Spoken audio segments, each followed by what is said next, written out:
In the first section of this course, I described how massively flawed our brains are as a tool for understanding the universe. But I also concluded on a positive note that we have our highly evolved frontal lobes, the ability to abstract and to reason.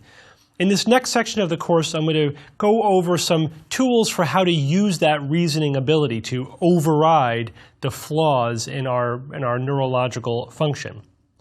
I'm going to start with the discussion of logic and arguments. Now, we use the term argument in a slightly different way than you may use it as a day-to-day basis.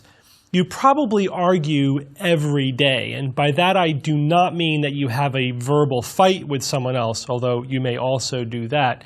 What I mean is that you construct a logical argument in order to justify or reach a conclusion.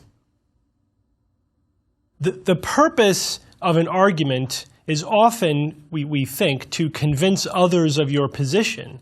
But in reality, it's more than just that. More broadly, it is to construct a statement that can be used to support a position or a conclusion. This is a primary tool that we have in exchanging thoughts and ideas with others, and also for constructing our own beliefs about the world. Yet many people do not know how to use this very important tool. Despite the common usage, as I said, the purpose of an argument for a critical thinker is not to win. The goal is not to win the argument, although that is often the default mode of how we behave. We pick a side and then defend that side at all costs, marshaling whatever arguments we think can defend that position. But the better approach, the critical thinking approach, is to value the process of developing your arguments and reaching those conclusions. And a critical thinker should be willing to change any conclusion when new information or a better argument is presented. So the purpose of an argument is to discover which conclusions are most sound, are most likely to be true, that are best supported by logic and the evidence. It is primarily to improve our own beliefs and our own conclusions, not just a way of defending them. This gets to the difference between reasoning and rationalizing.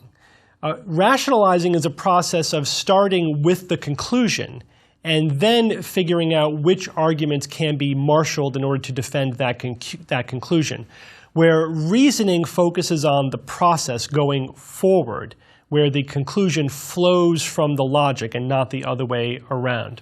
Often we use the rationalizing process, which can seem very superficially like reason. That, in fact, is the point of rationalizing, to make it seem as if your conclusions are reasonable.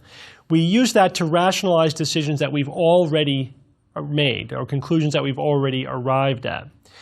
When we have a conclusion that is discordant, that is not in line with the facts or is challenged by a new argument or a new piece of information, our tendency is to rationalize away that new information in order to resolve the cognitive dissonance that results, and then our brains reward us for doing just that. To avoid cognitive dissonance, we should focus rather on the process. So in other words, if you don't tie yourself firmly to a conclusion, then you won't feel any emotional dissonance when new data comes to light that shows that the conclusion is wrong. As long as your process is valid all the way through, it's okay to change your conclusion when new data or arguments arise.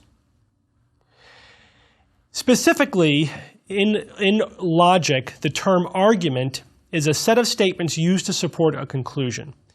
An explanation is not an argument. An assertion, simply asserting that something is true, is not an argument. An argument must take the form of starting with specific premises and then logically deriving a conclusion from those premises. A premise is a starting point, a fact or assumption that we take as a given at the beginning of an argument. If a premise is false, then any argument that is based upon that premise is not sound. This means that it's very important to examine all of the premises and to recognize what the premises of an argument actually are. Often that is a missing step. And in an argument, it's easy to focus on the logic and to forget that, well, that logic has to act on certain premises. The hidden premise is perhaps the most pernicious aspect of an unsound argument. If we don't even know that a fact or an assumption is a premise of an argument that we're making, then we can't examine it. Oftentimes, when two people disagree, they are not aware of the fact that they are starting from different premises that they're just taking for granted. And there is no possibility of resolving their different conclusions until they drill down to all the premises that go into the arguments that they're using to defend their conclusions. Assumptions can be used as premises. Some premises are assumptions, and we need to recognize when that is the case, when you are starting with a statement that is not an established fact. It is not known to be wrong. It is not a wrong or a false premise. It simply is an assumption. It is not known whether or not it is true. It may also not be wrong, or it may be right to a degree, but it may be incomplete. You may have an incomplete premise that does not fully capture the entire situation. Assumptions or incomplete premises weaken an argument. They don't make them wrong, but they weaken it because the argument is only as good as the premises on which they are based. Having said all that, when two or more people disagree over a factual statement, what that means is that one side or both sides must be wrong in some way. Obviously, two mutually exclusive conclusions, by definition, can't both be correct at the same time. So immediately when you and another person disagree over a factual statement, immediately you know that one or both of you is wrong. The goal should therefore be not to, again, marshal whatever arguments you can to defend your side, but to examine both of your arguments to find out where the assumptions are in the premises, where the false premises are, or where the errors in logic are. You know that there has to be one or more of those somewhere. If the two of you can work together in order to discover the errors in assumptions or logic, then you should be able to resolve your differences and come to a better conclusion. That is a much more practical approach to a disagreement than simply defending whatever side you happen to take at the beginning, regardless of the validity of logic or the correctness of the premises. I'm going to cover a little bit of jargon that I have been using and will continue to use in this and the next lecture specifically. The term true means that a claim is factually correct. It is in line with reality. Arguments themselves are not true or false. Their conclusions are true or false.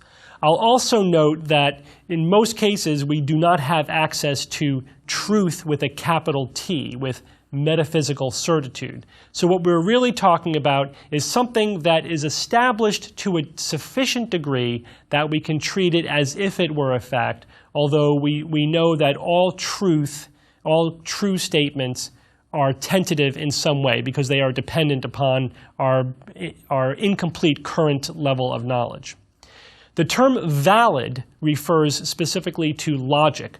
One or more premises may still be wrong or unjustified, but an argument is valid when it is impossible for the conclusion to be false if the premises are true. So the term valid only refers to the logic, meaning that the logic works. The term sound refers to the entire argument. An argument is sound when all of the premises are true and the logic is valid. The conclusion of a sound argument, therefore, must be true. By definition, the argument is not sound otherwise. The logic that is employed means that if the premises are true, the conclusion must also be true. The conclusion of an unsound or invalid argument, however, may or may not be true. Demonstrating that an argument is unsound or invalid does not prove the conclusion false. It just removes that argument as justification for the conclusion. For example, I might state that the sky is blue because the sun rises in the east. The premise is correct. The sun metaphorically rises in the east. The conclusion is true. The sky appears to be blue. But there is no logical connection between those two statements. It's a non sequitur. So therefore, the argument is unsound, despite the fact that the conclusion is true. The type of logic that I'm talking about in this lecture is deductive logic. Deductive logic uses premises to connect to a conclusion. Deduction goes from the general, therefore, to the specific. You start with some general statements, and then you deduce a specific instance that must be true if those general premises, those general statements, are themselves true. For example, this is like a classic textbook example. If we take as premise 1, all men are mortal, and as premise number 2, Socrates is a man, then we can arrive at the conclusion that Socrates is therefore mortal. The conclusion must be true if premise 1 and 2 are both true. Conclusions of deductive logic are positive assertions. They are truth statements. It's important to recognize that they are not value judgments. This is another way in which two or more people may disagree over a conclusion. Some of the things that we hold, that we believe, are value judgments. They are aesthetic judgments. They are not pure statements of fact or logic alone. For example, there is no way to prove that Beethoven is better than Mozart, that Beethoven's music is more enjoyable to listen to than Mozart. There is a subjective artistic judgment involved there. It's very useful to recognize this because oftentimes people have an argument where there's one or more value judgments in the premises. And when you identify that, then you can at least agree to disagree. You've at least identified the source of your disagreement, and you realize that it's not purely resolvable by facts alone, and that it is your differing value systems or value judgments that is leading to the different conclusions that you're arriving at. For contrast to deductive logic, inductive logic goes from a specific observation to general principles, so it goes in the opposite direction of deductive logic. It's more of a statement of probability also than certainty, whereas the deductive conclusion must be true. Inductive logic is used to decide what is probably true based upon observations. Science is largely based on this mode of inductive logic or inductive reasoning. As an example, if we take as a premise that every swan that has ever been observed is white, we may come to the inductive conclusion that therefore all swans are white. However, this statement is falsifiable. The observation of a single black swan will render the statement untrue. Then the statement might have to be modified to most swans are white, or perhaps all swans except for the species of black swans are white. In order to be valid, the deductive logic means that the conclusion must flow from the premises. If the premises are true, then the conclusion must also be true. If not, then the logic is invalid. In other words, even if the conclusion may still be true, that does not make the deductive logic valid. The conclusion absolutely has to be true in order for the logic itself to be valid. As an example, an argument may take the form that all A are B, C is A, therefore C is B, stating it in more of a mathematical term. In other words, if A is contained within the set of B, anything that is a member of set A must therefore also be a member of set B. This is a statement that absolutely has to be true. It's like a mathematical truth. Logical fallacies are arguments in which the conclusion does not have to be true if the premises are true. The generic term for this type of invalid logic is the non sequitur, which literally means it does not follow. The conclusion does not follow from the premises. There are many specific types of non sequiturs, of logical fallacies. And in the rest of this talk, I'm going to review some of the more common types of these logical fallacies. The first type is the argument from authority. This usually takes the form of a conclusion is correct because an authority figure asserts that it is correct, that it is true. Dr. X says it's true, therefore it's true. The more general form of this logical fallacy could be that a conclusion is correct because a person or a group making the claim have some positive or admirable attribute. John says it's true, and he's a nice and kind man, therefore his conclusion must be correct. This links to the tendency to surrender the will to a charismatic authority figure that I mentioned in a previous lecture. We have this evolved desire to get along with the social group and to follow a leader of some sort, and therefore we have this tendency to respect celebrities or officials or experts or professionals, somebody who has some claim to authority. And that brings up the idea that logical fallacies derive from different things. The argument from authority derives from this evolved tendency to surrender our will to authority figures. Other logical fallacies, however, are just give us the ability to rationalize. When we are defending a conclusion that isn't true, we can't use valid logic and premises in order to support it. We have to either use assumptions or false premises, or we need to use invalid logic in order to construct an argument to defend an incorrect conclusion. Therefore, that's what logical fallacies are. They're essentially our mechanisms for rationalizing our own conclusions. But getting back to the argument from authority, this logical fallacy can also be over-applied, meaning that we can dismiss legitimate arguments by the claim that they are the argument from authority. In other words, because the argument from authority is a logical fallacy, that doesn't mean that we should be dismissive of the value of the consensus of expert opinion, for example. Now, that consensus does not have to be correct, but that doesn't mean that we shouldn't take it seriously.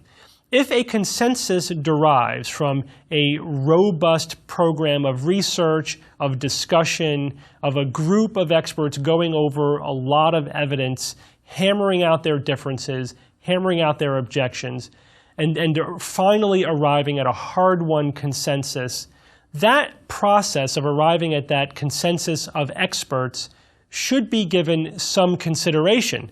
It's at least a reasonable starting point, or at the very least, you should have a good reason for rejecting the consensus before doing so. That doesn't mean that you're making an argument from authority, that a claim must be true simply because an authority figure says so. A different logical fallacy is the argument from final consequences. The form that this fallacy typically takes is, well, some claim cannot be true if it results in consequences that I don't like or that I find abhorrent. Or the opposite is something is true because it serves a positive purpose. For example, those who deny the scientific conclusion that life on Earth arrived through a process of organic evolution, so-called evolution deniers, will frequently make the argument that, well, evolution can't be true because if it were, then we evolved from quote-unquote lower animals, then there would be no basis for morality. Now, I disagree with that premise, that there would be no basis for morality, but even if you did agree with that premise, it still doesn't mean that evolution isn't true. The truth can sometimes have unwanted or bad consequences. This form of argument is what's called a teleological argument because it reverses cause and effect. In other words, it starts with the effect, the absence of morality, and says that that somehow prevents or causes evolution to not be true. Another more direct example of this teleological argument is the strong anthropic principle. It is true, it is a true premise that the universe has all the physical attributes necessary for life to exist. It must, because we exist. The soft anthropic principle says just that. Of course the universe has to have all of the physical attributes for there to be life, because we know that life exists in the universe. The strong anthropic principle says that the universe has those physical attributes so that life can exist, that the ultimate outcome of life caused the universe to have the attributes that it does, or that the universe was designed to have those attributes so that life could exist. We often see this argument in conspiracy theories, for example. Now, I'll cover conspiracy thinking more thoroughly in a later lecture, but quickly, the logic that often goes into conspiracy theories is the principle of cui bono, or who benefits. If an event occurs, the conspiracy theorist might ask, well, who benefited from this event? And then they would argue that, therefore, that person must have engineered or caused the event through some hidden conspiracy. For example, LBJ became president after JFK was assassinated, therefore he must have had a hand in that assassination. Or George W. Bush was able to justify a war in Iraq and a war in Afghanistan with the events of 9/11. Therefore, he must have caused the events of 9/11. He must have had a hand in it. This ignores the fact that with any big event, any big world historical event, there are going to be winners and losers. There are going to be people who benefit from that event, even if it's a horrible or negative occurrence. And there are going to be those who lose. And it doesn't always mean that the winners were responsible for the event itself. Now, I will say that may be a reasonable basis for generating a hypothesis. Maybe the person who benefited from it was involved because at least they have a motive. But it can't be used to conclude that they were responsible for the event. That's the logical fallacy. A very common logical fallacy is the post hoc ergo propter hoc fallacy. After this, therefore, because of this. We tend to assume that if B follows A, that therefore A must have caused B. This logical fallacy derives from innumeracy, a naivete about statistics and probability. We are impressed with the pattern that B followed A, and we intuitively or instinctively don't like the explanation that that was a statistical fluke or just random chance. So we like to impose meaning on the patterns that we see. One meaning is that, well, A must have caused B. For example, this very commonly comes up in my own field of medicine. If patients present with symptoms, with an illness, and then they take a treatment for that illness, and then they get better, they often credit the treatment for making them better. That may be true, but it's not necessarily true. They may have gotten better all on their own. As the old saying goes, if you don't treat a cold, it'll last for a week. If you treat a cold, it'll last for only 7 days. Very similar to this is confusing correlation with causation.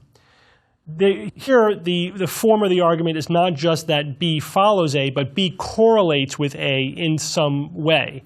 Where we see B, we see A. The assumption, therefore, is that, well, A must cause B. That's why they occur together.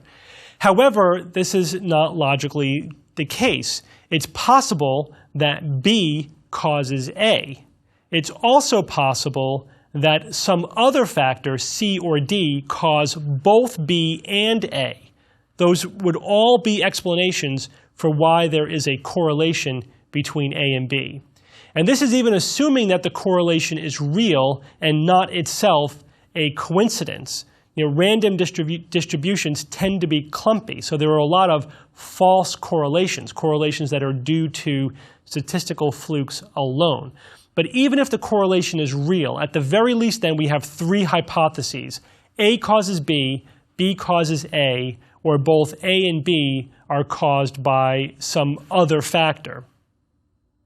But like with the argument from authority, the logical fallacy of confusing correlation with causation or assuming causation from correlation can be over-applied to dismiss the very legitimate significance of a correlation. Once we establish that a correlation is real, that doesn't mean that there's no causal relationship between the two things. It means that there's a number of possible causal relationships, one of which may be the simplest one, that A causes B.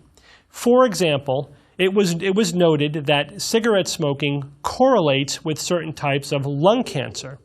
The assumption was that, well, smoking probably is causing cancer to occur. Smoking contains a lot of harmful chemicals. We've demonstrated that some of those chemicals could be a carcinogen, so it makes sense. It's the simplest explanation.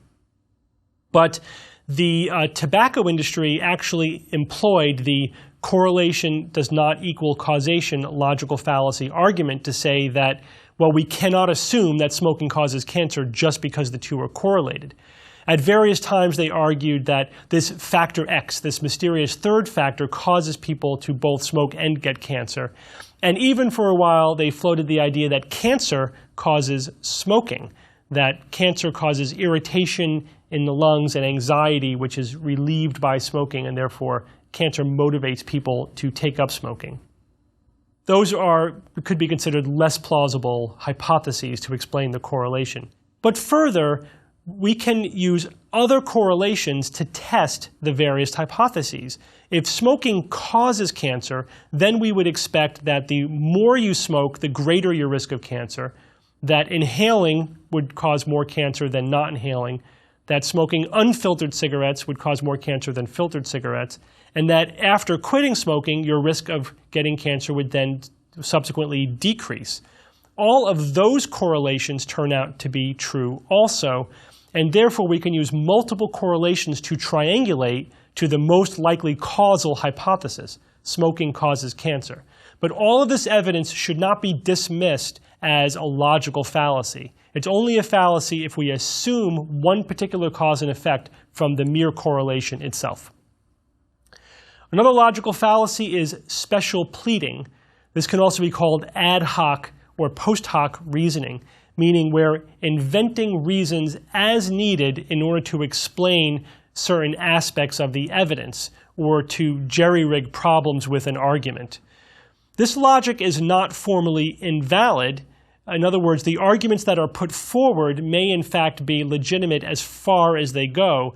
The fallacy comes in the process of just invoking these arguments after we know that they're needed in order to jerry-rig a problematic conclusion.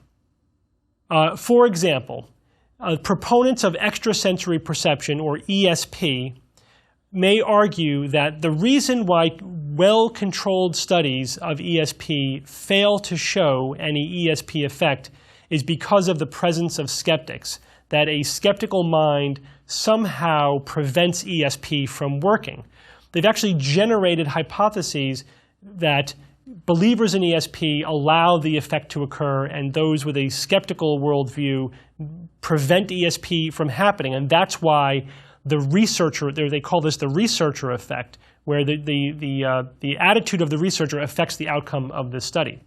Now, that may be true for other reasons in terms of biases and how well the research is conducted, but the notion that just the mere presence of a skeptic keeps ESP from working was invented ad hoc, as needed, to explain away the negative results of well-controlled studies. There is no a priori or reason before such an explanation was needed in order to invoke that concept.